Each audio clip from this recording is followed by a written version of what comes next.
अस्सलाम स्टूडेंट्स, हम पढ़ रहे हैं 10 फिजिक्स चैप्टर 16 का topic 16.7 that is OR operations. Students, OR operations को पढ़ने से पहले हम अब बात कर लेते हैं कि जब कोई भी हम डिजिटल सिस्टम डिज़ाइन करते हैं तो हम उसको हम वैल्यू असाइन करते हैं 1 और 0। ये वो दो वैल्यूज़ हैं जिनको हम लॉजिक वेरिएबल्स भी कहते हैं, और यही लॉजिक वेरिएबल जो है ये ऑपरेट होते हैं डिजिटल इलेक्ट्रॉनिक्स के अंदर। क्योंकि स्टूडेंट्स 1 और 0 की ही क्यों ऑपरेट होते हैं? क्योंकि जो डिजिटल अलजेब्रिक ऑपरेशंस है वो इन्वॉल्व होता है बाइनरी नंबर सिस्टम में, डिजिटल अलजेब्रिक एक्सप्रेशन, ठीक है, बाइनरी सिस्टम में इन्वॉल्व होता है। और तो जो गेट्स होते हैं, ठीक है, या जो डिजिटल ऑपरेशंस होते हैं जैसे एंड ऑपरेशन हो गया, आर ऑपरेशन हो गया, नॉट ऑपरेशन हो गया, ये सिर्फ और सिर्फ 2 वैल्यूज़ ऑफ वेरिएबल्स पे ऑपरेट होते हैं, या 1 या 0। स्टूडेंट्स, यहाँ पे भी आपके पास एक आर गेट मौजूद है। आर ऑपरेशन जो है as a front of you, यहाँ पे हमने क्या किया हुआ है, एक ए और बी जो है ये हमने एज ए इनपुट लिए हैं, ठीक है, दीज आर द इनपुट्स।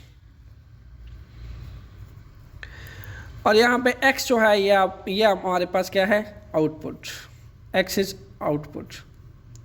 सबसे पहले तो आप इन समझ लें कि ये a, b और x है क्या। ये स्टूडेंट्स है लॉजिक वेरिएबल कहा जाता है इसको, या फिर आप इसको बाइनरी वेरिएबल भी कह सकते हैं। तो बाइनरी वेरिएबल्स की 2 ही सिचुएशंस हो सकती हैं, या फिर 1 या 0। यानी कि मैं कह सकता हूँ ये a b दोनों 1 1 भी हो सकते हैं, ये 0 1 भी हो सकते हैं, ये 1 0 भी हो सकते हैं, ये 0 0 भी हो सकते हैं, because they are logic variables. तो यहाँ पे आपके पास logic variable a, b, x, ये 3 लॉजिक वेरिएबल्स हैं। और इन तीनों की लॉजिक वेरिएबल्स की जो डिस्टिंक्ट वैल्यूज़ होती हैं वो दो ही हो सकती हैं, या 0 हो सकता है या 1 हो सकता है। हो सकता है ये 1 1 हो तो यहाँ आउटपुट भी हो सकता है, यहाँ 0 भी हो सकता है, 1 होता है। डिपेंड करता है कि आप इनपुट किस तरह का दे रहे हैं। x पे आने वाली आउटपुट आपके a b के दिए हुए इनपुट पे डिपेंड कर रही है। सो स्टूडेंट्स, हमने ये तो समझ लिया कि यहाँ पे a, b और x जो है ये हमारे पास लॉजिक वेरिएबल्स हैं, और इन लॉजिक वेरिएबल्स की 2 ही डिस्टिंक्ट वैल्यू हो सकती है, 0 हो सकता है या 1 हो सकता है। अच्छा, हम अगर डिजिटल सर्किटिंग बनाते हैं स्टूडेंट्स, तो डिजिटल सर्किटिंग में हमेशा जो इनपुट्स होती हैं या उनकी जो हम सिम्बॉलिकली सर्किटिंग लेते हैं वो इन अ फॉर्म ऑफ स्विच लेते हैं। यानी a और b को हम क्या लेंगे, इन अ फॉर्म ऑफ स्विच के तौर पर इनपुट्स लेते हैं, और x हम आउटपुट कोई भी ले सकते हैं। यानी उसकी आउटपुट जानने के लिए हम कोई एज अ लैंप ले सकते हैं, एज अ करंट को भी आउटपुट कह सकते हैं कि after passing execution these input A B, output पे हमें करंट मिल रहा है या नहीं मिल रहा, आउटपुट पे बल्ब जो है वो ग्लो कर रहा है या नहीं कर रहा।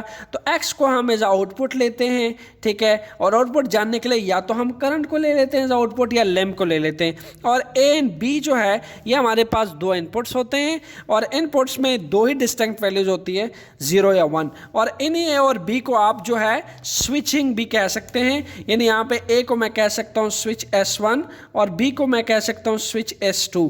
सर्किटिंग में जो स्विचिंग यूज करते होते हैं स्टूडेंट्स हम। अच्छा, अब अगर इस डायग्राम को जो आपके सामने नजर आ रही है, इसको अगर मैं एक स्विचिंग के ट्रुथ टेबल से कंपेयर करूं, ठीक है, तो यहाँ पे भी स्टूडेंट्स ऐसा ही है। A एंड B यहाँ पे it's a combination of 2 switches S1 and S2। यहाँ पे S1 भी एक स्विच लगा हुआ है, S2 एक सेकंड स्विच लगा है। इसी की डायग्राम की तरफ आगे बढ़ते हैं, लेकिन मैं इस टाइम आर गेट्स के हिसाब से आपको ये ट्रुथ टेबल जो है स्विचिंग का समझाना चाहता हूँ लिम्ब के साथ। Students, OR gate actually operate कैसे होता है? सबसे पहले तो आर गेट को हम की रिप्रेजेंटेशन देख लेते हैं। आर गेट को हम प्लस से रिप्रेजेंट करते हैं, ठीक है, और आर गेट का जो फार्मूला होता है आपके पास, that is x equal a plus b। अगर इसको मैं आपको रीड करना बताऊं तो इसको रीड कैसे किया जाता है? इसको रीड किया जाता है x equals to a r b। Clear? ये इसकी फॉर्मूलेशन है, x is equal to a plus B, और ये इसकी रीडिंग है। यानी इसको कैसे पढ़ेंगे आप? x equal to a r b, और हम r गेट को अमूमन रिप्रेजेंट करते हैं प्लस से, ठीक है, इसको प्लस से रिप्रेजेंट किया जाता है। ओके, सो याद रहे आपको x इक्वल क्यों कहा, क्योंकि x या आउटपुट है और a एंड b जो है दो इनपुट्स है, और हमने कहा कि इनपुट जो है वो एज अ स्विचिंग लेते हैं हम, ठीक है। सर्किटिंग के अंदर क्या लेते हैं, एज अ स्विचिंग लेते हैं, और आउटपुट पे हम एज अ करंट ले सकते हैं या फिर एज अ लैंप की ग्लोइंग ले सकते हैं, ठीक हो गया। सो हमारे पास आर गेट के लिए क्या सिचुएशन हो सकती है स्टूडेंट, जैसा फार्मूला आपके सामने है x equal to a plus B. हम ये कहते हैं कि अगर ये दोनों स्विचेस, ठीक है, a और b जो इनपुट्स हैं ये दोनों ही ओपन है, दोनों ओपन है, तो लैंप क्या करेगा, वो ग्लो नहीं करेगा। यहाँ पे आउटपुट में भी आपको क्या मिलने वाला है, दैट इज 0, ठीक है। मैं ये कह दूं कि यहाँ पे स्विच 1 भी ओपन है, स्विच 2 भी ओपन है, तो आउटपुट पे x भी क्या आएगी, ऑब्वियसली 0 आएगी। अच्छा, अगर आपको ये भूल जाए तो आप अपने आसानी के लिए एक और काम भी कर सकते हैं, x equal to a plus B, ये इसकी फार्मूलेशन है। तो 0 को प्लस 0 करो तो आंसर में क्या आना चाहिए, 0। तो फिर आर ऑपरेशन क्या होता है, प्लस पे ऑपरेट होता है। यानी आप अगर दो इनपुट्स को, दो स्विचिंग को, ठीक है, जिसमें आप प्लस करें तो आपके पास आउटपुटिंग जो आती है वो या 0 हो सकती है। तो यहाँ पे मैं अगर दोनों स्विचेस ओपन करूँगा तो मेरे पास आंसर आएगा 0। इसी तरीके से अगर मैं एक स्विच को ओपन करूं और दूसरे को क्लोज करूं, ठीक है, एक स्विच ओपन हो, यानी मैं इसको ओपन कर लूं और इसको मैं क्लोज कर लूं, इन दैट केस मेरे पास 0 + 1, यहाँ पे फिर भी आउटपुट में 1 आ जाएगा। इसी तरह थर्ड सिचुएशन बनती है क्लोज्ड ओपन, ठीक है, एक को मैं क्लोज कर दूं और दूसरे को मैं ओपन कर दूं, यानी मैं अगर a और b जो है, ठीक है, ये जो दो इनपुट्स आपको नज़र आ रही है स्विचिंग में, अब ए को मैंने क्लोज कर दिया और बी को मैंने लेट सपोज ओपन कर दिया, तो यहाँ पे अगेन मेरे पास 1 + 0 फिर 1 आ जाएगा। इसी तरीके से अगर मैं दोनों को क्लोज करता हूँ, यहाँ भी 1 आ जाएगा, यहाँ भी 1 हो, तो फिर आउटपुट पे क्या आ जाएगा, 1। यानी क्या है कि दोनों में से अगर ए या बी, स्विच 1 या स्विच 2 में से, ठीक है, कोई एक भी अगर क्लोज्ड है, कोई एक भी अगर क्लोज्ड है या फिर दोनों क्लोज्ड है, तब भी आर ऑपरेशन होगा, अदरवाइज आर ऑपरेशन एग्जीक्यूट नहीं होगा जब दोनों ओपन होंगे, ठीक है। इससे पहले एंड ऑपरेशन आपने पढ़ा था, एंड ऑपरेशन में क्या था, एंड ऑपरेशन में दोनों का क्लोज होना जरूरी था, तब एंड ऑपरेशन होता है। आर ऑपरेशन ये कहता है कि स्विच 1 या स्विच 2 में से कोई एक भी अगर क्लोज्ड है और दूसरा ओपन है, तब भी आपको आउटपुट पे 1 मिलेगा, बल्ब या लैंप ग्लो करेगा, ओके। और या दोनों अगर क्लोज होंगे तब भी मिलेगा, ठीक है। लेकिन अगर दोनों ही ओपन है तो आउटपुट पे आपको 1 नहीं मिलेगा। ये इसकी ट्रुथ स्विचिंग रिप्रेजेंटेशन बता रही है। आइए इस ट्रुथ स्विचिंग की अब ज़रा सर्किटिंग देखते हैं, वो कैसे है। सर्किटिंग स्विचिंग देखने से पहले मैं आपको ये बता दूं कि हम जो एंड ऑपरेशन करते हैं उसमें दोनों स्विचेस को हम सीरीज कम्बिनेशन में जोड़ते हैं, और आर ऑपरेशन में हम दोनों स्विचेस को हम पैरेलल कम्बिनेशन में जोड़ते हैं। अब पैरेलल कम्बिनेशन क्या होता है स्टूडेंट्स, कि अगर आपके पास लेट सपोज ये एक नोड है, ठीक है, ये एक नोड है, अगर आप सेम नोड के साथ एक कैपेसिटर लगा देते हैं लाइक दैट, सेम नोड के साथ, ठीक है, तो ऐसी कम्बिनेशन क्या कहलाती है, ऐसी कम्बिनेशन पैरेलल कम्बिनेशन कहलाती है, ठीक है। अब देखें ये यहाँ पे इसको, ये इस स्विचिंग जो है, ये एक नोड है और ये नोड है, दोनों स्विचेस को सेम नोड्स के साथ कंबाइन किया गया है, तो ऐसी कम्बिनेशन जो है वो पैरेलल कम्बिनेशन कहलाती है। इसी तरीके से आप इसको यूँ भी कह सकते हैं, this is also the other form of parallel combination. तो ये भी आपके पास पैरेलल है क्योंकि इन दोनों के नोड्स जो हैं कॉमन है, नोड्स कॉमन होने चाहिए स्टूडेंट्स। अगर कॉमन आपके पास नोड्स हों तो वो कम्बिनेशन पैरेलल कम्बिनेशन कहलाती है। So this switching also combine parallel to this battery, okay, OR operation में ये होता है। ओके स्टूडेंट्स, अब हमारे पास ये रहे दो स्विचेस S1 एंड S2, ये हमारे पास बैटरी लगी है और लैंप जो है ये हमारे पास आउटपुट है, और S1 और S2 जो है ये दोनों ही हमारे पास क्या है, इनपुट है। चूँकि मैंने आपको समझाया था कि आपके पास जो स्विचिंग होती है डिजिटल सर्किटिंग में, उसको हम एज आ इनपुट लेते हैं, तो फिर जो करंट पासिंग होता है या फिर जो लैंप होता है उसको एज आ आउटपुट लिया जाता है, और यहाँ भी हमने स्विचिंग को क्या लिया हुआ है, एज आ इनपुट लिया हुआ है। Clear students? सो हमारे पास इस सर्किट के अंदर 4 सिचुएशंस हो सकती हैं अगेन, या तो हम S1 और S2 दोनों को ओपन कर दें, दोनों ही ओपन हो जाए, इन दैट केस हमारे पास आउटपुट क्या आएगी, the lamp will of. Okay, फिर हमारे पास सेकंड सिचुएशन हो कि अगर हम S2 को जो है वो क्लोज कर दें, ठीक है, जैसा कि ऑलरेडी ये क्लोज है, और S1 को आप ओपन कर दें लाइक दैट, S1 आपके पास ओपन हो जाए और S2 जो है क्लोज हो जाए, ठीक है।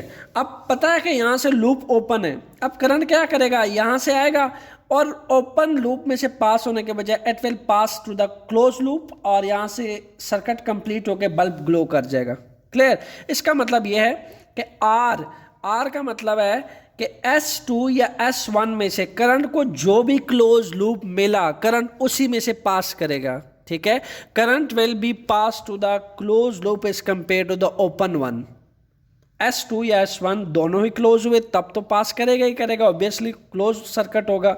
लेकिन अगर S2 या S1 में से कोई भी क्लोज हुआ तो करंट उसी पाथ को चूज करेगा और उसी में से पास करेगा, ठीक है।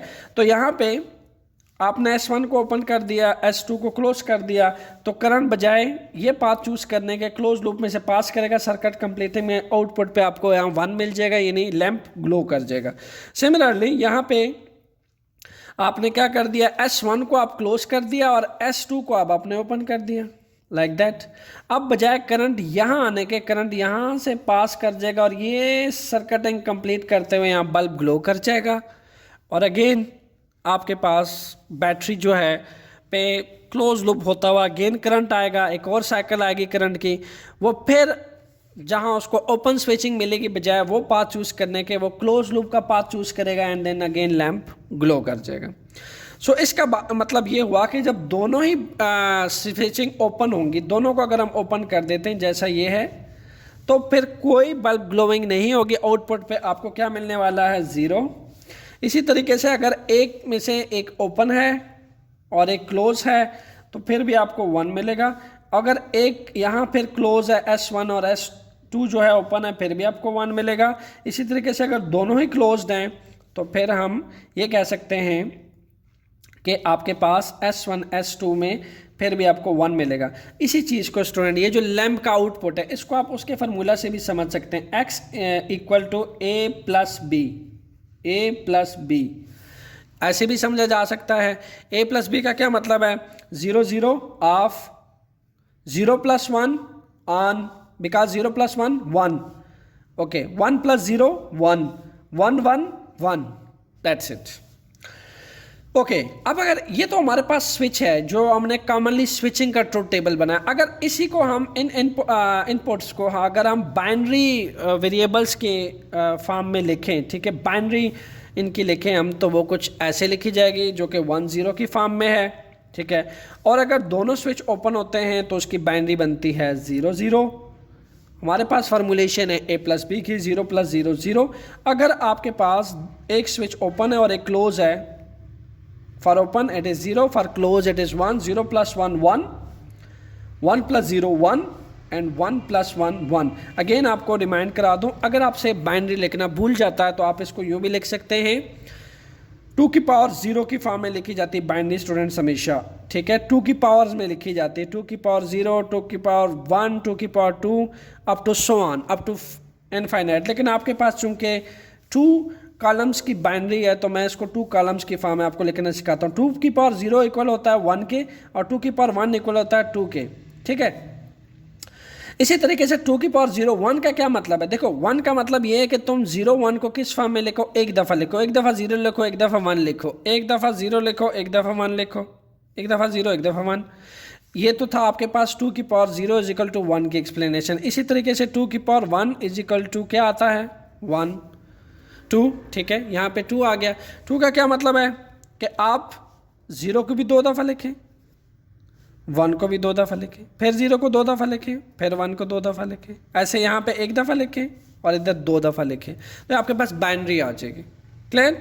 और इसी के आउटपुट आप आसानी से निकाल सकते हैं। A + B की फार्मूलेशन है 0 + 0 0, 0 + 1 1, 1 + 0 1 1 1 1, फिर 0 0 0, 0 + 1 1, 1 + 0 1, 1 + 1 1, यानी एंड ऑपरेशन तब ही ऑपरेट होता है, तब ही काम करता है जब उसको दोनों में से कोई सी एक स्विच क्लोज मिलेगा, then current will be choose a close loop part is compare to the open part. Current हमेशा उस पार्ट में से पास करता है जहां से उसको क्लोज लूपिंग मिलती है, क्लोज सर्किटिंग मिलती है।